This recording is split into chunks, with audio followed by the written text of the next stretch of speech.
sound of a gunshot goes off in my left ear. The smell of gunpowder fills the air. It's late in the duck season and me and my father are hunting. This duck should keep us fed the rest of the winter if he gets one more. He's already shot 9. I run out into the field and retrieve our fresh catch. It's just me, my dad, and my older brother WR Cave. He's busy in school with his studies. Since family is low on money, we don't find a need for me to go to school. So I stay back and study under my dad on how to be a man. The important things in life, if you ask me. Bang! My father drops another duck out of the sky.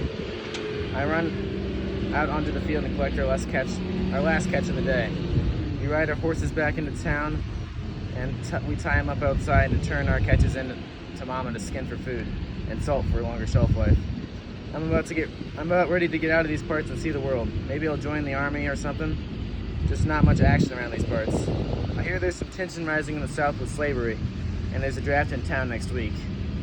A couple weeks later, I wake up to the smell of bacon cooking. My mama's making breakfast with some eggs. I startle the horse when I walk outside and kiss my mama goodbye. She is in tears because she knows what today means for her. I ride my horse out of town and go to the next town over. Today is the day I sign up for the draft. I ride over and put my name in. The South recruits me within a day. No big deal for me though, because I've already prepared for this day. I'm ready for some true action, some real fighting. 2 weeks later, we're marching through the mud of southern Missouri. It's thick around the Ozark region, and it cakes the soldiers' boots as they march. The captain yells out and it echoes to the thick forests and out through all the troops and cavalry. We continue the march where we're heading up north from Arkansas. Our general says there's troops in southern Missouri from the Union and we need to go fight them. Bang! A cannon shell breaks into the ground next to us. I run to cover. Fighting pursues for the next couple hours into the night. The fight has been a muddy stalemate up to now. I fire back and kill 2 Union soldiers.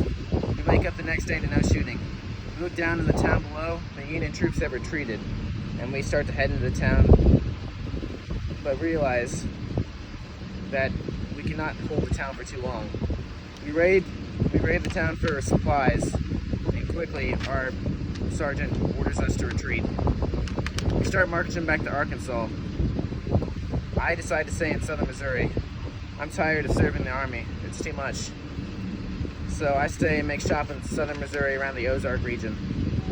I head up north every now and then to visit my parents. Sometimes they talk about my brother. He's made a small township called Centerville. He's later renamed it Kearney. I'm so proud of what he became. So is my mama. She died in the late 1800s, living a great life. She would have been proud of me and what I served for. My brother also founds Centerville and Kearney. I die in my cabin house around the southern Ozarks in 1830s. My brother pays to have my body transported back to Kearney, where I'm buried in Mount Olivet Cemetery next to my parents and family to this day.